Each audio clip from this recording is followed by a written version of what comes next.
What do you think, Chad? Should we get rolling? Check. Check. I hear you guys. Do you hear me? Yes. I thought you were going to say, does anybody have a mic? Got him. Every time.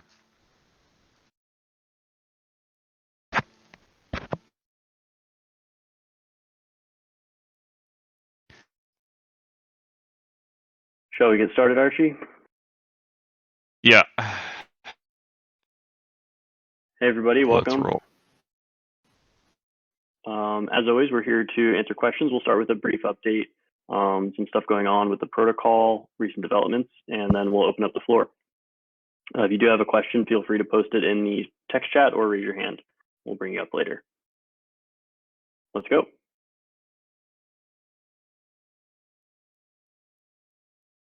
So I think there's been a few announcements recently. I'm sure we've all hope you've all caught up with that. One just came out this morning. We've officially announced our partnership with Deltawave, which is very exciting.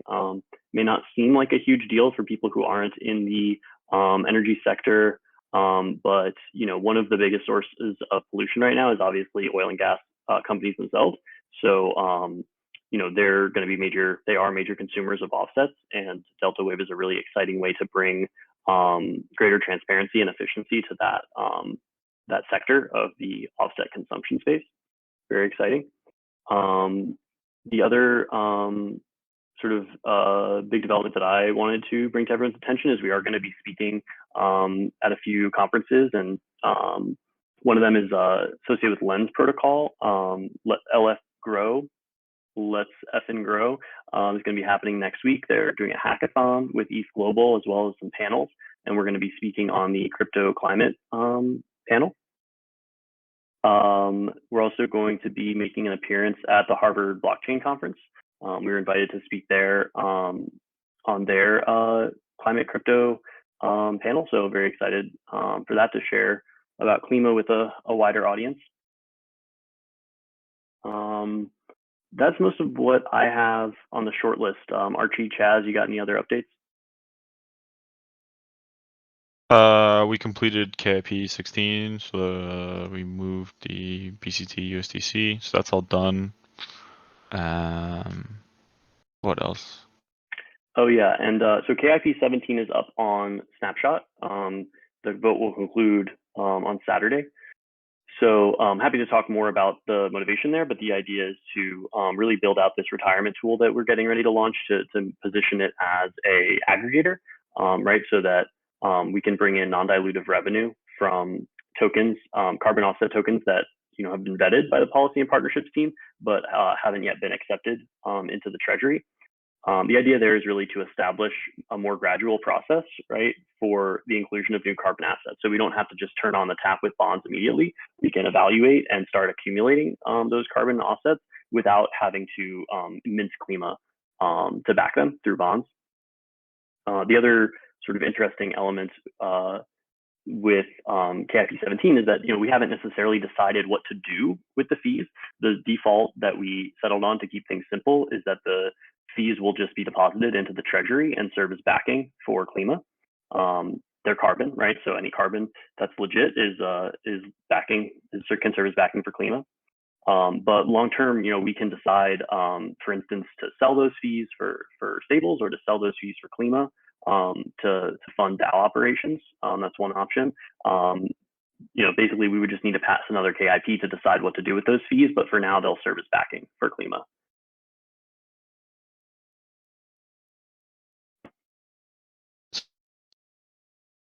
One of the other cool projects we're working on that I think, so personally, given my background in like data science and data engineering, I'm really excited about. We're working on a dashboard that gives a sort of overview of the tokenized carbon market and compares that with the legacy offset market. So we're hoping to have a prototype of that to share with you guys at some point next week. It's very similar actually to the analysis that Rez has been doing. Rez, if you're in the audience, thank you for that great work. So he's been like manually updating this notebook that shows some of the data and analysis that I'm talking about. But the goal is to make that basically a real-time dashboard that'll automatically update itself.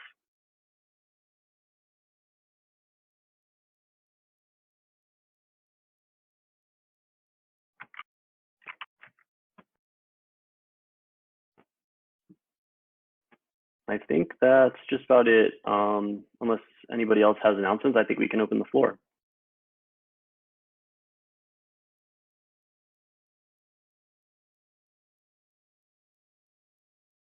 Let's see, I see a few questions scrolling up. So yeah, is there a plan to stop being pseudo-anonymous? You know, I mean, short term, not really. I mean, some of our contributors are not pseudo-anonymous. Chad Schmidt right here is doxed. But you know, I think I can explain a little bit more why you know, most of the core contributors have chosen to remain pseudo-anonymous. You know, on one hand, basically there are risks to being known publicly as someone who is influential within a protocol like Klima because, you know, and basically there's a risk to contributors' personal well-being from people trying to come after them for one reason or another. Obviously, there's money that could be taken theoretically if someone didn't understand how multi-sigs work, you know, throwing a wrench at somebody's head. There's also just disgruntled people out there who might want to cause harm, and you know that's a risk that I don't think I don't think that you should force someone to take that kind of risk. And you know, if we're in a position where like good developers, good contributors don't feel comfortable taking on that risk, we certainly don't want them to feel like they can't build in this space. And I think if you're going to say like, oh well, you know, all developers should be doxxed or something like that, I think that would really just push people out of crypto because there are risks associated with being doxxed as a developer in crypto. I think the situation with Andre Cronje is a very good example of what happens when you know, the lead developer on a major protocol is doxxed and comes under extreme pressure from the community. Obviously, it's not really sustainable for people's mental health. Yeah, I hope that clarifies the question. But that being said, like over time, I expect more and more of our contributors to dox, especially as Klima achieves greater legitimacy.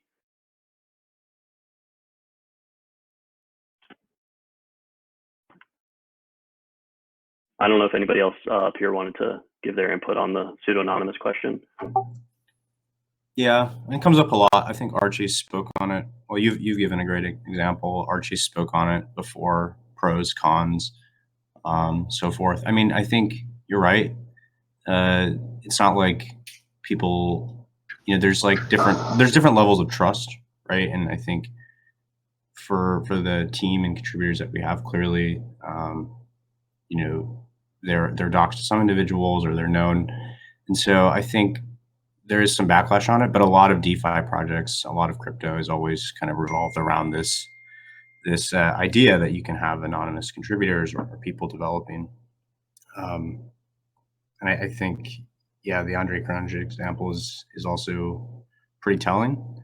But yeah, I think you summed it up pretty well, Marcus. It comes up a lot. But yeah, there's pros and cons. Yeah, I would add, don't do what I do. Mind putting your full name as your username is not a great idea. It's fucking awful. You definitely have to look over your shoulder more. Like we joke about $5 wrench attacks, but it's definitely something you have to consider. I think we wouldn't all be here today if the work didn't stand for itself. Like clear back to even Satoshi Nakamoto. Like if Bitcoin hadn't stood for itself, nobody needs to know who Satoshi Nakamoto is. Yeah, and the other factor I wanted to bring up here is like, you know, well, what about partners? I think this is being discussed, but like, what about partners who aren't comfortable operating with, you know, anonymous people on the internet? You know, suffice it to say, there are people within the DAO who are doxxed. We have PR people, we have partnerships people who are fully doxxed, are comfortable, you know, having their name associated with Klima. So I don't think that's really holding us back at this point. Yeah. And I think, you know, we have secured partnerships and we will secure partnerships. And, you know, there's different, you know, some people are fine with it, some aren't. I mean, even look at it from the investment scope. There are investment companies that are doing more due diligence on anonymous or pseudonymous founders, but they're not opposed to it. And I think even recently, like with Bain, Crypto Capital or whatever their new fund is, you know, that's something that they were also open to. I'm not saying that they're interested in Klima by any means, just in general from like this block article I was reading. So it seems like it's not going to go away, kind of in my opinion. for DeFi at large.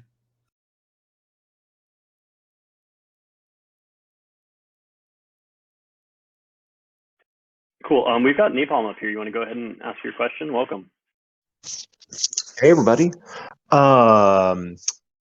Today I turn 35 years old, and in 35 years, I still want this planet to be inhabitable. So let's keep on going. One thing that I just want to keep, provide awareness to the rest of the group. There is a Gitcoin grant submission for a stablecoin that is backed by carbon credits. I do not know all of the specifics of it, but I just wanted to provide awareness, especially if throwing just a couple dollars each at this may help accelerate a stablecoin on Polygon. But yeah, I posted the link in the chat.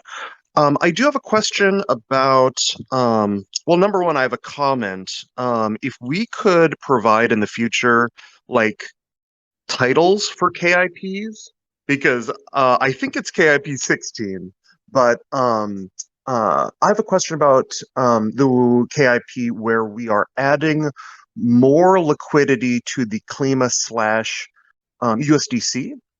And I'm just trying to maybe wrap my head around kind of the mechanics of how this is working and how it may have additional consequences or impacts.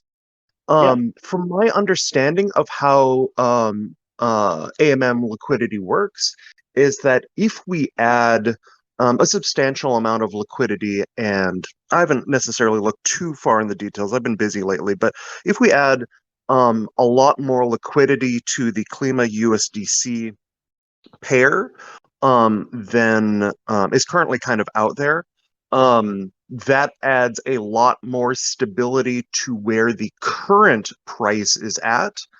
And so I'm just kind of wondering, do we want to immediately add more liquidity to the USDC bond when currently the price is, the market cap is underneath the treasury amount? I definitely agree that the DAO in general should be price agnostic, but also at the same time, it doesn't necessarily make sense in my mind when the market cap is underneath the treasury. Honestly, the token shouldn't be trading at a negative premium.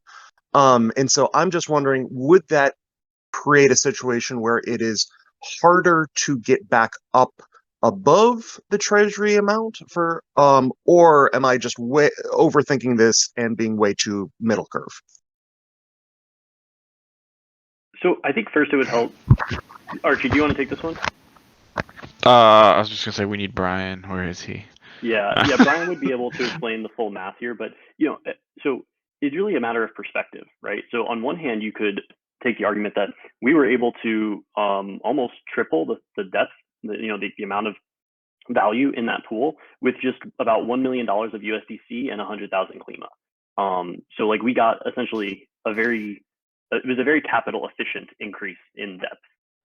Brian, you want to take over? Yeah, I mean, yeah, you're right. As more liquidity comes in, the more stability you kind of come with it. But at the amount we put in, it's I wouldn't say negligible, but it's not as big of an impact as it appears to be. The main point of adding Klima to USDC is just to facilitate more, frictionless routing, because right now you kind of have to go to USDC, BCT, Klima to buy Klima. So you incur slippage twice, as well as the sushi swap fee. But when you put it through Klima, USDC, you have the slippage, you have the sushi fees there. So that's the main reason. But on a higher level, another reason is just to, kind of route more volume or route more utility through the Klima USDC pool. Because then, as you add more there, you can kind of see a less dependence on a BCT price, or less, you can start to start having independence from BCT, which is the kind of ideal goal, right? When you have more pairs as well. We kind of want it, so I guess a better way to say it is that we don't want BCT, or I guess we don't want BCT to be as like influenced as Klima when Klima changes, and vice versa when BCT, rises or drops, or MCO2 rises or drop. We should kind of see a less independence there as well. Let me see. There's a chart somewhere that kind of shows our trading volume between Klima and BCT, and I've been kind of monitoring that to see how much volume we go there, because we kind of want it so indirectly it's the same thing. Where do you like for buying BCT, or yeah, if you're buying BCT today, you kind of go to the USDC BCT. So BCT goes up and then Klima goes up as a result. But in an alternative universe where everything's kind of like an equilibrium, you kind of want it so people who are buying BCT will go USDC Klima BCT. So the price would go up in Klima terms, and then the premium would go down in BCT terms. But what happens now is that people who are solely buying Klima, like just in general, for those who don't want to deal with carbon credits, so we just want to know that they're helping the environment by buying Klima, they don't provide pressure to the BCT price, but they provide all that pressure to the Klima price, which means that our premium will go up relative to all the carbon assets. So that's the main reason why we're doing that. So slowly but surely, we're gonna add more liquidity, but not like all at one time, right? Just like periodically as the protocol needs it. We're already seeing a huge difference as we're adding more liquidity today, because we're kind of like we more than doubled our liquidity from that one transaction, and we still have like around 3 million, I think, USDC, which most likely a portion of it will be used for inverse bonds, or a portion of it will be used for liquidity. The actual like hard set numbers will yet to occur there. I want to talk about inverse bonds later, but yeah, that's the rationale for that.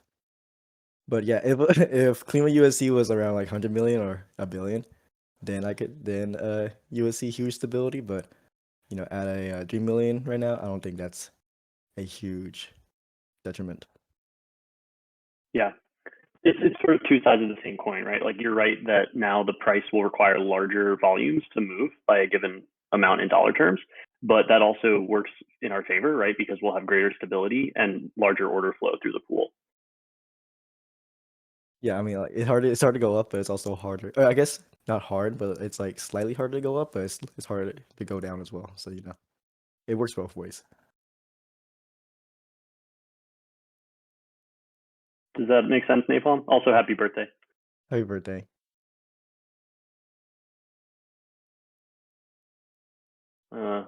Did we lose his mic? Poor birthday boy. Okay, there was a question in the chat that I wanted to address. So basically the question is like, why, or like, what is Klima's retirement aggregator giving you above and beyond like the retirement functions that each individual bridge is going to build, right? It's like Toucan already has a retirement function. Moss technically has one, but you have to be on ETHL1 to use it. C3 is planning to build their own retirement functions. Like what gives? Why would Klima build something to compete with those native retirement interfaces? And the real idea here is that, well, two things. One, like the user experience for all of those individual bridge retirement interfaces is going to vary. So like if you just want to retire, like let's say you want to retire half your tonnage as MCO2 and half your tonnage as BCT, or half your tonnage as NBO and half your tonnage as MCO2, something like that, across multiple bridges. You would have to go to each bridge, figure out how their UI works, do a swap for their token on the DEX, right? Which means you have to know which DEX it's trading on. You have to have an appropriate token that has liquidity for that DEX. So it's not a great user experience to go to the individual bridging interfaces. So what Klima's aggregator does is very similar to like a Matcha or a 1inch, where we aggregate all that functionality into a unified interface, so that you as a user just provide your input token like USDC or Klima, and the internals of the contract handle swapping that for the carbon asset you want and issuing the retirement through those carbon assets underlying contracts. So instead of having to do like 4 clicks where you like swap for BCT, go to the Toucan interface, redeem that, then retire that, then go do the same thing for MCO2, you could do that in 2 clicks, one for BCT and then one for MCO2. plus approval. So I guess it would be 4 transactions total. But it does reduce that friction. And the other thing that's really nice about this interface is you don't have to know where to go, right? You don't have to know which DEX the thing is trading on. You don't have to know which interface to go to, like what the website is for each individual bridge. It really creates that unified user experience that most people are used to when they're trading on a DEX, for instance. Using an aggregator like 1inch or Matcha, it just reduces that friction. And for the convenience of that, Klima collects a 1%. Right now it's a 1% fee. Hope that answered the question.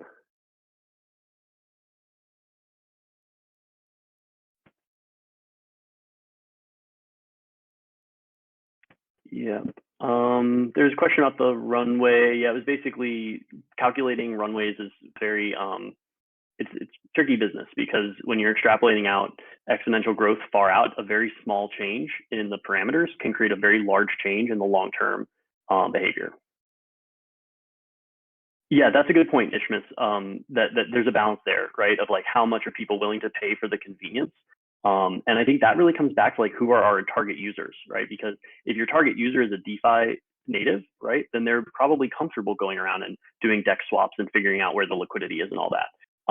But if you're, a company operating off chain and you just want to offset your footprint in a cost-effective and convenient manner, you do not want to have to deal with like, half a dozen transactions just to do an offset. But yeah, we could totally adjust the fee if we find that that is a barrier that's stopping people from using our tool.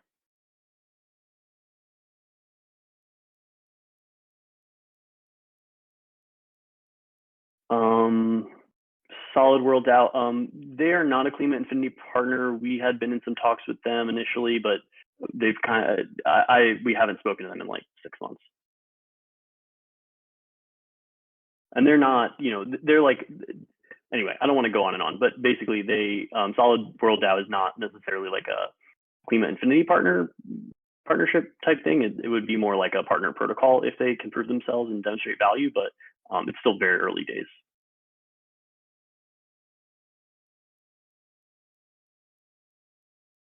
Let's see, cross-chain offsetting. So cross-chain offsetting is an interesting one, Nanya.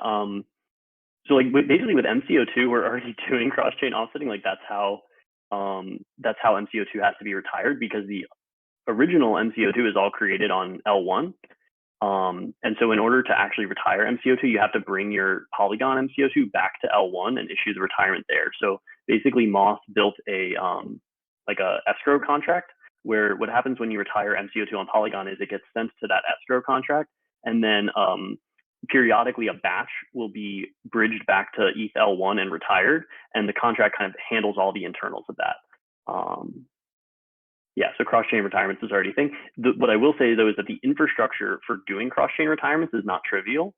So like we would be very hesitant, for instance, to like advocate for going cross-chain with a bunch of carbon assets, like taking BCT and MCO2 and UBO and NBO, like taking all of those cross-chain would just fragment liquidity between the chains. So unless there's a really good reason to have cross-chain, like have liquidity on multiple chains for carbon assets, I think we would avoid that. It'd be much easier, for instance, to have WS Klima go to another chain and then build a cross-chain contract that basically takes in your WS Klima on the other chain, swaps it for whatever token you want on Polygon, and then offsets on Polygon, if that makes sense.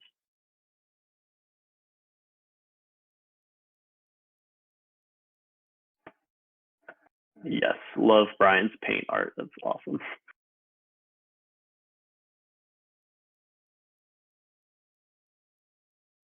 Okay,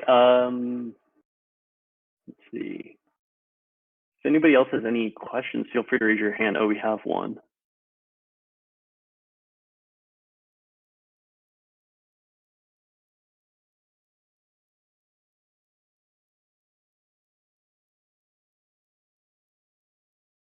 Hi, Mac. Welcome. Hello. Can you guys hear me? Yep. Oh, perfect. Okay. So my question was regarding the APY we are giving out, and it seems like the market is sort of not consistent. Sometimes there is more demand for carbon credits on chain, sometimes there is less.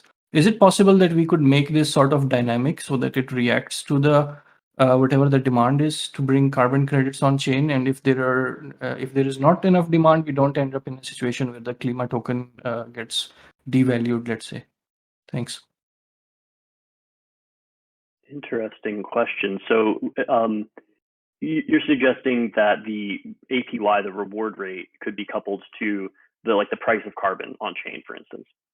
Not necessarily. So the way I think about it is we were giving out very high APY, and in pairing with that or keeping up with that, we were also incentivizing bonds, yeah, and those bonds were generating let's say liquidity, LP tokens or BCT, etc. And the problem is we started going from the people started taking BCT from the liquidity pairs from the pools, and they started giving them to bonds. So we were basically sort of cannibalizing our own liquidity in a way. And this shows that there is basically we are incentivizing more demand than there is actually supply. So I'm thinking about, okay, how can we make sure that we keep up with the supply, or we can sort of track the demand to make it more dynamic so that it can keep up with the market. Thanks. Yeah, this is a really interesting question. I wish Brian were still here. My initial take is that the coupling between APY and bond capacity is not necessarily as one-to-one as you might think. Basically what I'm getting at is there are many reasons that someone might bond for Klima.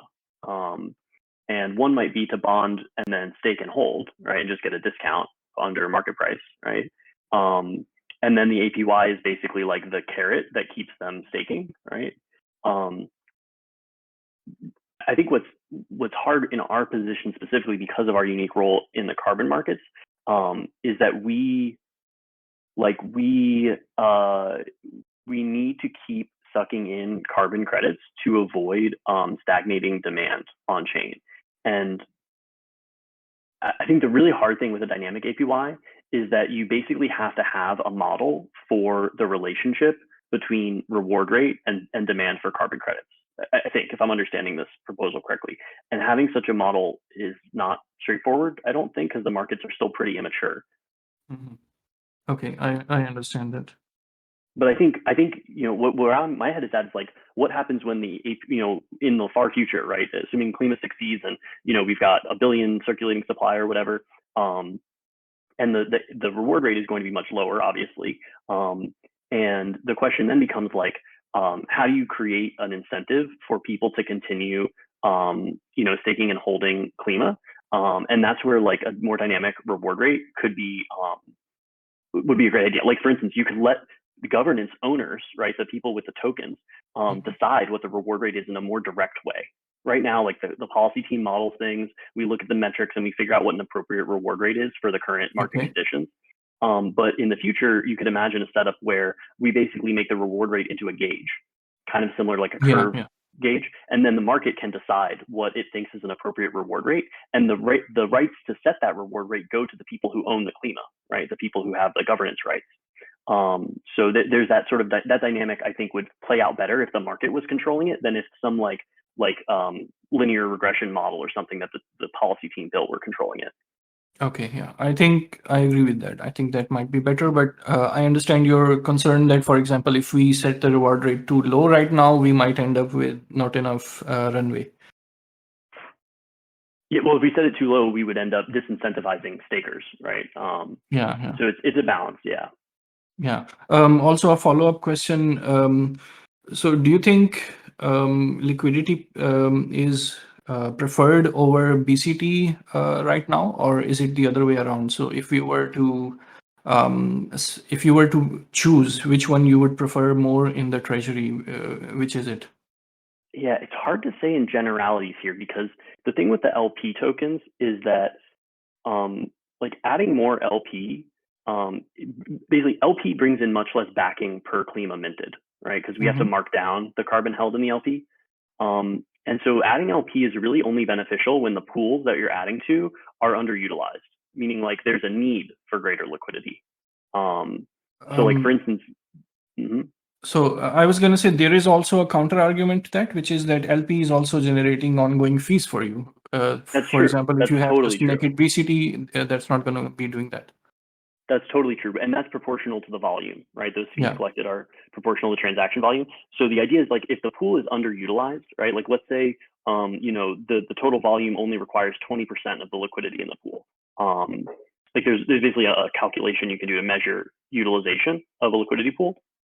And the idea is that if you have way more liquidity than you have utilization, that most of that capital is idle because you're not actually getting more fees out of it by having more liquidity. You're just basically lowering the slippage, increasing the depth. So there is there's a tipping point basically where the size of the pool versus the demand for trades in that pool renders increased liquidity in that pool less capital efficient than just collecting reserves. So it's definitely not a straightforward answer. It really depends on which asset we're talking about and how much liquidity there is for that asset versus the utilization of that liquidity. Okay. But that gives me an idea. I don't know if I'm taking too much time. So no, this is great, man. These are really good questions. So the idea is, I don't know if you're familiar with the Thorchain Rune model. What they do is they have like their token Rune, and they are pairing it with they're creating liquidity pairs with basically every other token they have on their network. And what that does is every time somebody tries to do a sell, so for example, if I have Ethereum and I want to go to USDC or whatever, I have to go through Rune for that, which is sort of what you are trying to do with Klima as well. But since Rune is, let's say, sort of not a stable coin, it generates a difference in the price. So every other pair in the market also has to do arbitrage, and it basically generates sort of like a ripple effect where every other pool has to also rebalance, and it boosts the volume for them. And I'm thinking we might be able to do something similar and get sort of like more efficiency from our liquidity pairs. Instead of pairing just against USDC or something, you might be able to pair against Ethereum, Matic, whatever, and you might be able to juice up the yields on that a bit. Yeah, you are very much, that is like exactly the vision, right? That Brian laid out. I think we did it originally in like KIP 8 or something like that, where we talk about like creating the key liquidity pair for the carbon markets, right? Like Klima is at the center of all trades for carbon assets on chain.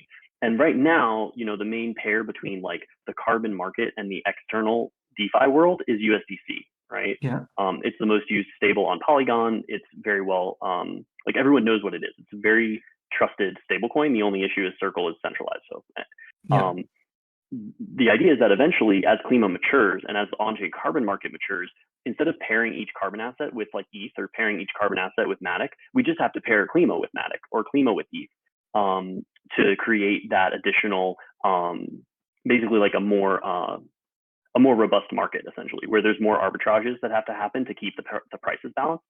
The thing is right now that would just fragment liquidity and we would end up having a bunch of bonds for assets that are not contributing any backing, right? Like Klima ETH, Klima WMatic are not going to contribute any backing at all. So it's not very capital efficient for us to have multiple pools that Klima trades with at this stage of the protocol. But as the protocol matures and as the volumes trading through Klima increase, that incentive will increase for us because it's more fees that we can gain. Right now, I don't think there's really the demand for multiple Klima external asset pairs, but definitely down the line, that's the plan. Cool. Thanks for answering my questions. That's all I have. Absolutely. Thank you.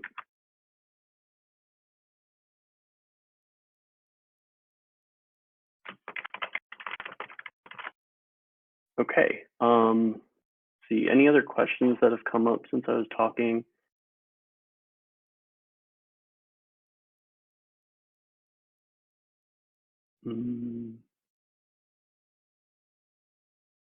Yeah, exactly. There's an inverse relationship between the incentive to bond and yeah, exactly.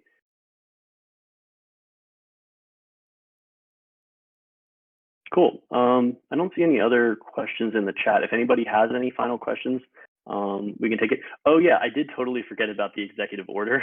Yeah, I don't know if we want to get, but like basically Biden White House recently, last night I think it was, put out an executive order that basically described the potential role of blockchain technology in the fight against climate change, and that's very promising.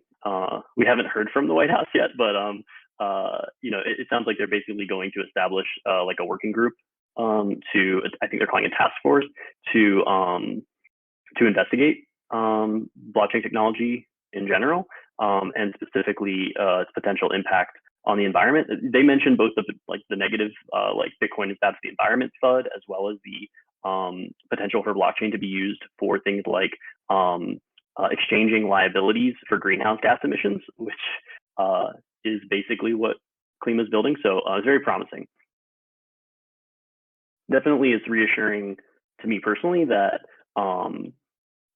that the U.S. government is positioning itself to be a leader in this space rather than an antagonist. So we'll see what comes with that.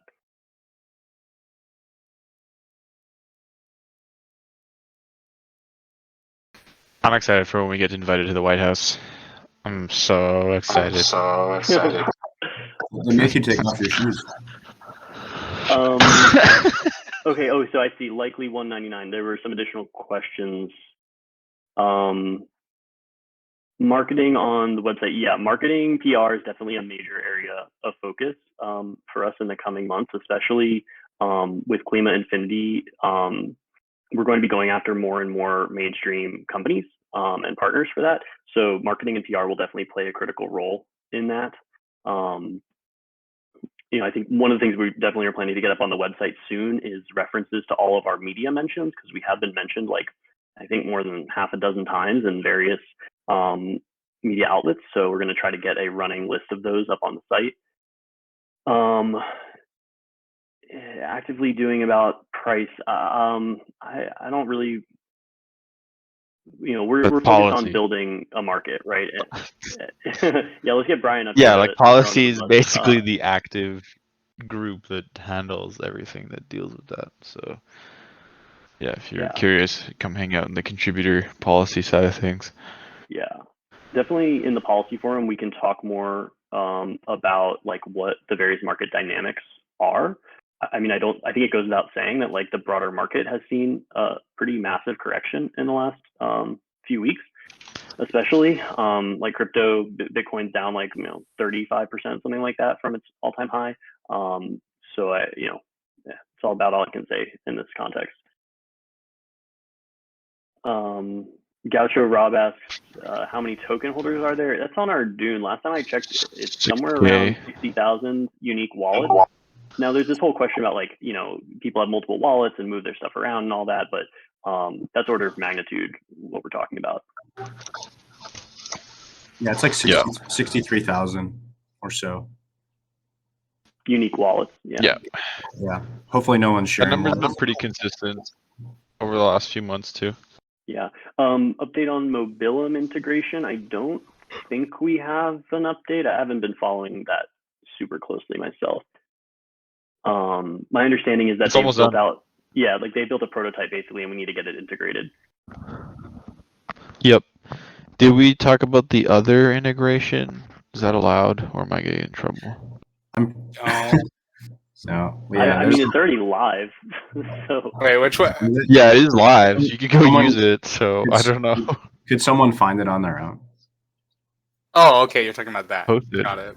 Yeah. If it's already live, I mean, it's just in the public domain. I can talk about it, right?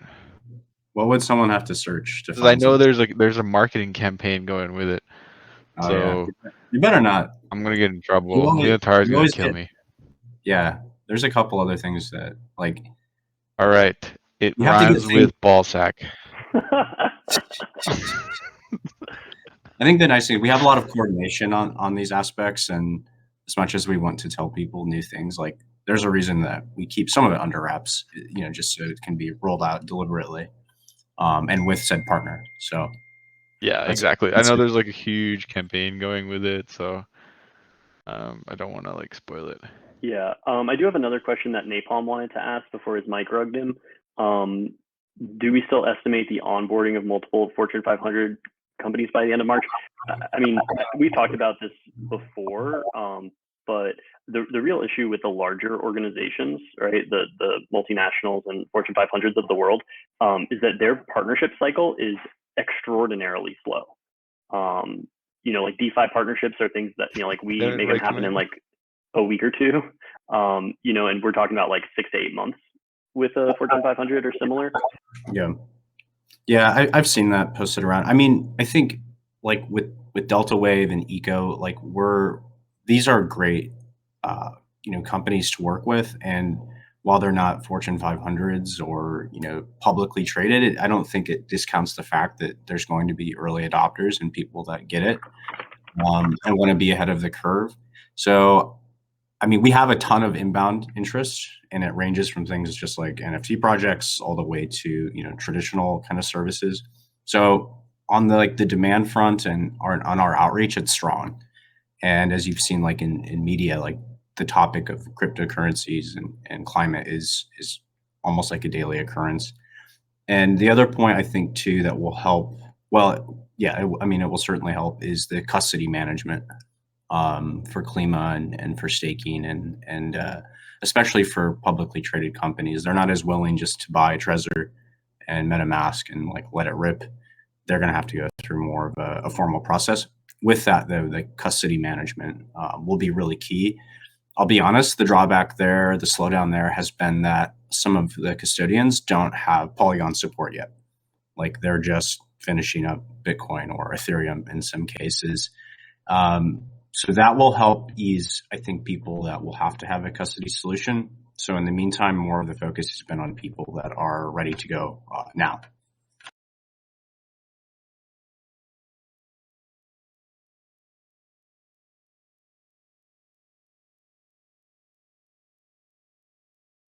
Cool. A bunch of questions are flying by. The question was asked about the partnership with C3, specifically when WS Klima staking would be enabled for C3. I don't have the latest timelines on that. My understanding is that the gauges will launch at some point next week.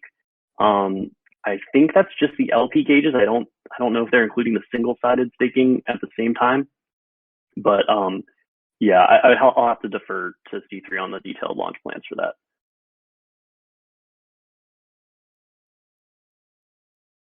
Yeah, I don't know when they're doing stuff. Yeah, it said March on their like roadmap. Their prospective roadmap was like March for enabling the gauges, but I haven't seen a more specific date announced. Yeah, someone asked a question about Ariel. Yeah, I've seen them. So they've done some work with brands, blockchains, and artists for offsetting. I think they have a tool like similar to like Carbon FYI for the calculation front. They could be a potential partner. I think I don't know if they're using Vera credits though. It seemed like they had some like carbon removal stuff. But yeah, I think that's someone that we should kind of explore more for whoever asked that question. Looks like Mex. But yeah, I'm aware of it. They're on our radar.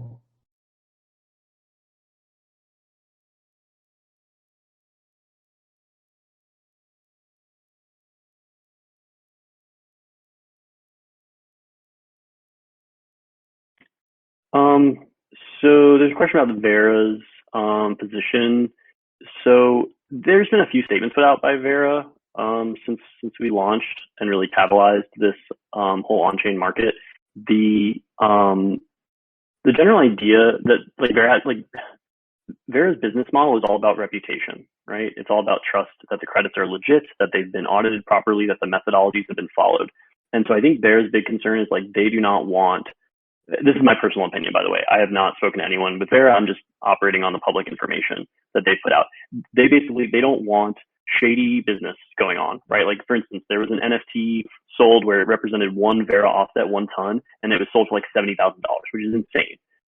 That is very bad for the carbon markets, and that kind of thing should be very heavily discouraged.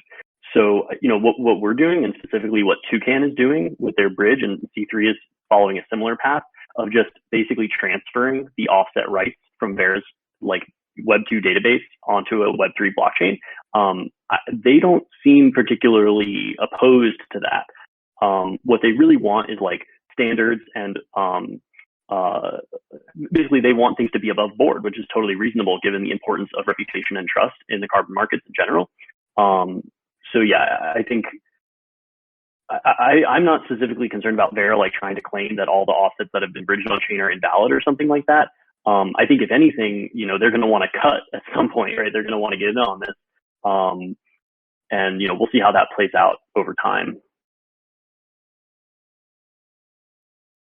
I heard somewhere, don't quote me on this, the gold standard is perhaps making their own tons on chain.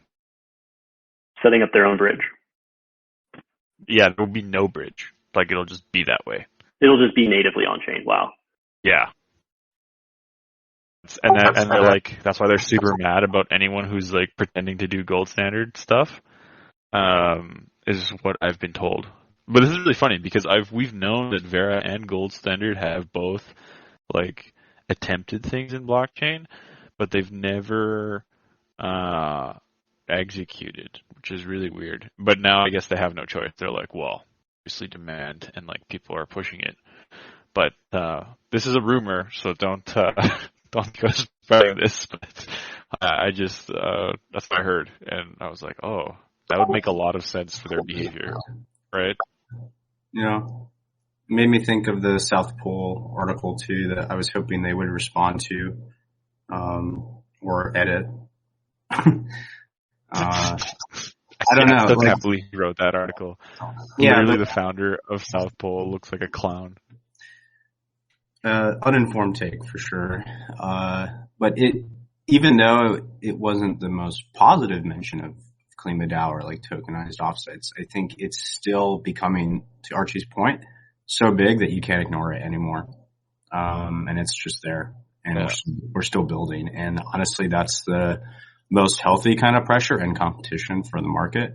So I'm remaining bullish, if I can say that. Big if true. It's true. God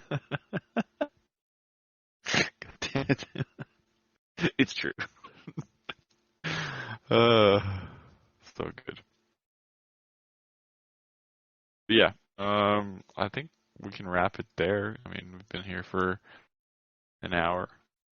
Yep, we're just about at time. There is one question that I think is worth addressing. It should be pretty quick, which is like, what is the benefit of KI partners for Klima? Like, what's the relationship between KI and the core Klima product? And like the general idea is that when you're an organization, like a company or a protocol, or even a blockchain, you have to assess your carbon footprint, right? Your existing ongoing emissions, as well as your historical emissions, and come up with a strategy for offsetting those emissions to be climate positive. And KI is basically like the core product is basically helping organizations and companies do that. Right now, that's like a white glove service where we're working with each partner individually, but eventually the goal is to make that into like a self-service wizard, essentially, where, you know, anybody can show up, you know, use a tool to estimate their carbon footprint or just come with their existing estimate.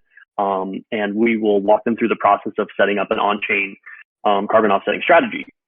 So like obviously the most straightforward implementation of the strategy would just be to buy offsets and burn them. But that's not necessarily the most capital efficient way to approach an offsetting strategy.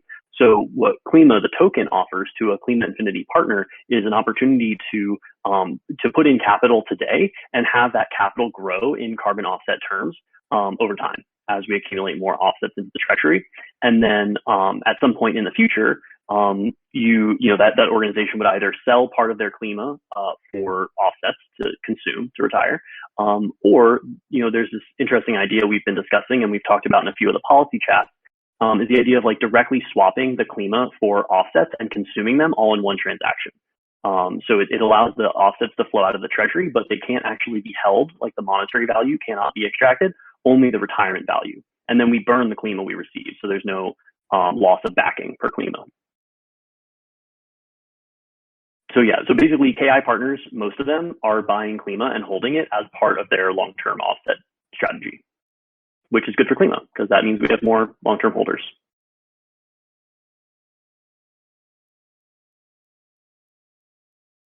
Cool. I think we're good to wrap there. Thank you everyone for joining. Happy to keep answering questions in the text chat, but otherwise, have a good weekend, everybody.